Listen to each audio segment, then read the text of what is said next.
what we're going to have to do, so I have everything prepared out, okay, so you guys all have seen kale. Anyone hasn't seen kale before?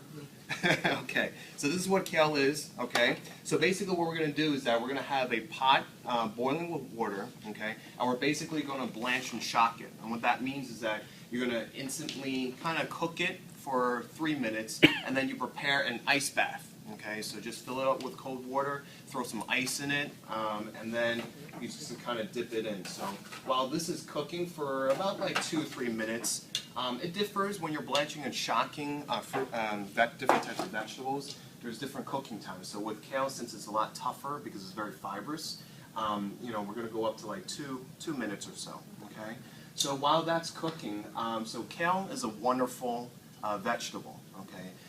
Whenever we think about, you know, vegetables, we always think about broccoli, right? And usually broccoli is, you know, when it comes to mind, it's like, oh, you know, bland, and, you know, what can we do with it? Well, kale is actually very powerful in terms of nutrients.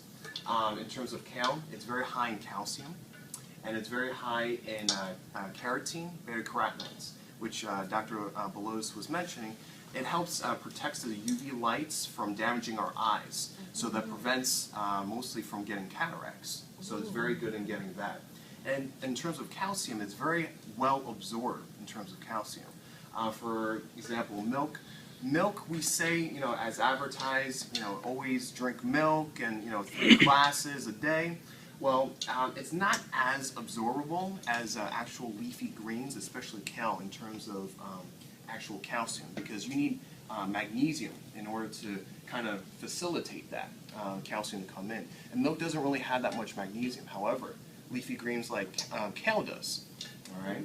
So, ready for it? Yes, let's put that in there. So after that's cooking, and then we just kind of plunge it into the ice bath. So, and what that does is that there's a lot of many reasons why you blanch and shock things is to partially cook things. You want to improve its color. You notice how the color has gone darkened, you know, richer in color, right? And then after you shock it, it stops the cooking process. Okay. What we're going to do is that we're going to transfer it into a food processor. You know, typical food processor, Cuisinart makes great lines for them. Okay. So after that, what we're going to do is that we're going to put some chia seeds. Okay. Now these are chia seeds. Has anyone not heard of chia seeds? Everyone's heard the mention of it? Yeah. So basically these are, yeah, it's kind of like the chia pet, right? Back in the day, right? Yeah. So it's, you know, exact same thing. However, recent studies and research have shown that it's actually very, very, very powerful in terms of nutrients. It's mostly sourced from southern Mexico and the southwest part of the United States and Mexico. Back in the day, Aztecs and the Mayans used it as a kind of like a survival ration. They say that 1 tablespoon of chia seeds would last them for 24 hours.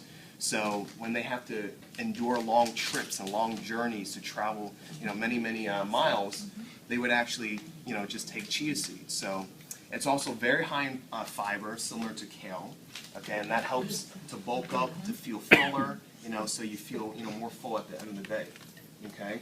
And it's also very, very high, as we were talking about. Our main topic is omega-3s, okay, more so than actual flax seeds as well. It actually ranks higher than flax seeds. It also has calcium, phosphorus, and manganese as well. So we're going to put, after you blanch your shock, we're going to put the kale in, okay? And then I'm not putting all of it in, but I'm just, for demonstration purposes, I'm just going to put, you know, a nice, decent amount, and you can adjust it as per, you know, your taste profile, okay? We're also going to use pine nuts, okay? Pine nuts, in terms of a pesto, usually walnuts is used. Pine nuts you can also use as well. So this is going to be for demonstration purposes, servings of 4. Okay. So I would say this is probably like a tablespoon and a half of pine nuts. So that goes in as well. And also this is minced garlic, just fresh, that was peeled garlic. Okay. And this is around like 4 cloves. Okay. And also to add a little kick to it, I add red pepper flakes as well, okay? Sweet. So freshly ground black pepper.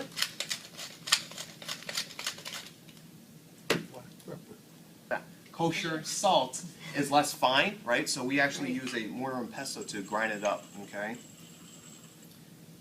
And so usually with pesto, it does traditionally have cheese in it, okay? And that's where you get the saltiness from, all right? So here, you can serve this for people that have dairy allergies and people that are lactose intolerant. So you can actually serve this without cheese, okay? So you would probably need a couple of good inches of that, and then put in a food processor.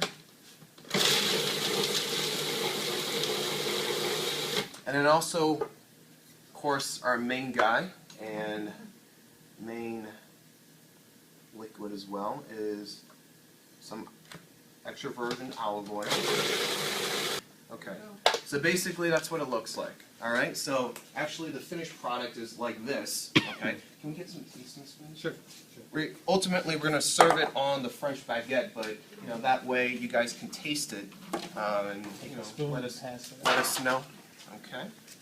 But basically, it's very simple. It's just like that. Okay, and serving for 4, and you can dress it and put it on anything that you so desire. So, okay.